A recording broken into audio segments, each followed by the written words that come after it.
A Facebook post by a WCU student has caused controversy.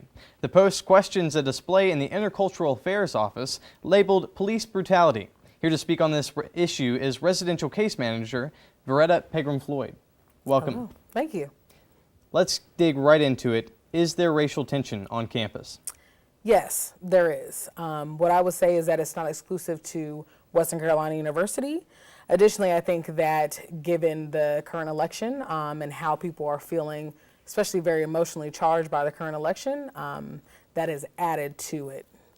So the election has not caused it, but enhanced it? No, I believe it has enhanced it. I think every time election cycles come around, I think instead of people looking at things from a very logical perspective, I mean, people will take it from a very emotionally charged perspective, which makes sense given that these are our values. And so we want somebody who recognizes and kind of feeds into who we are as people. So, how do students on campus feel about the current tensions?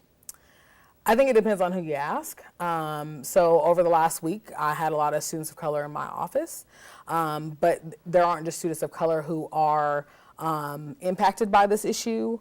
It is also, our majority students, given that this is a predominantly white institution, so our white students as well, who are not happy with things that have come about and have been said, whether that's through the Facebook post that in some aspects you could say started this, or the Yik Yak posts and things of that nature.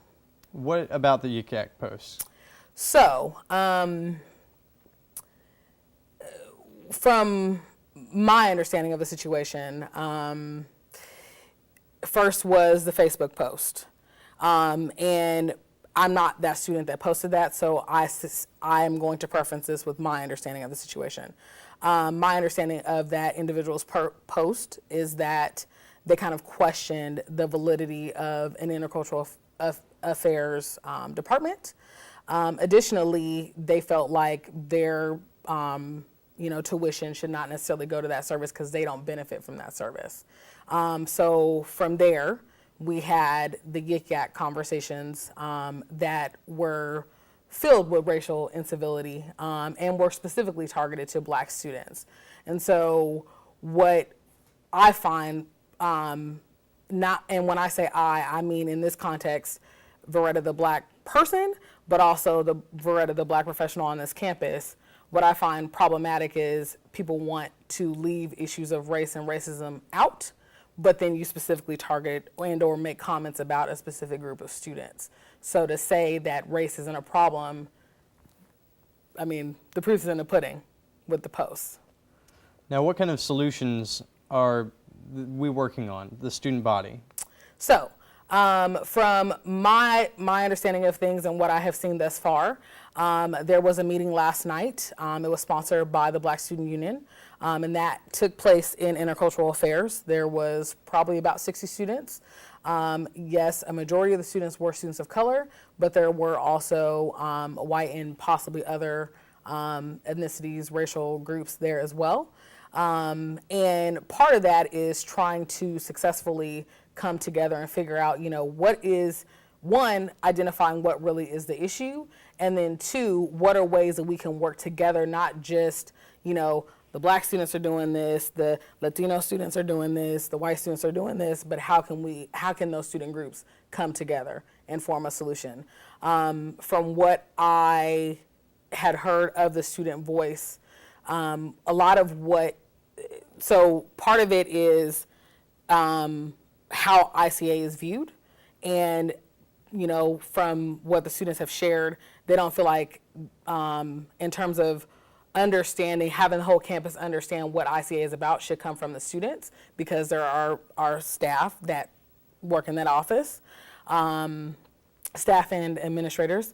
There, I think, are some issues in terms of some people look at this issue as a free speech issue, which there is a component of that, but I think the larger context is, are we a hateful campus? Are we allowing this to spread throughout our campus? And it's not, people say it's free speech, but the thing is, thought in a lot of cases becomes action as well.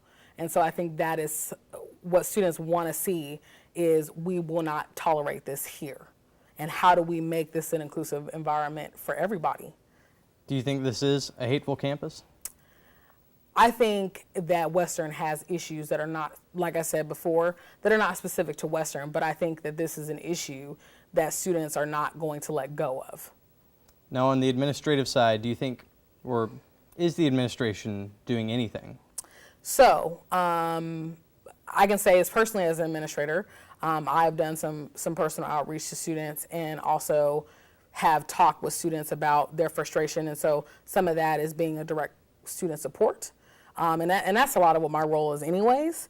Now, in terms of upper administration, when the post was reported to, I believe, the dean, Kevin Kett, and also, I'm not sure if Cam Ward, the director of intercultural affairs, it was also reported to him, but the signs stayed, and in terms of what I know, they will stay until ICA decides to put up a new display for March, because this display that the student made a comment about was from February and talking about Black History Month.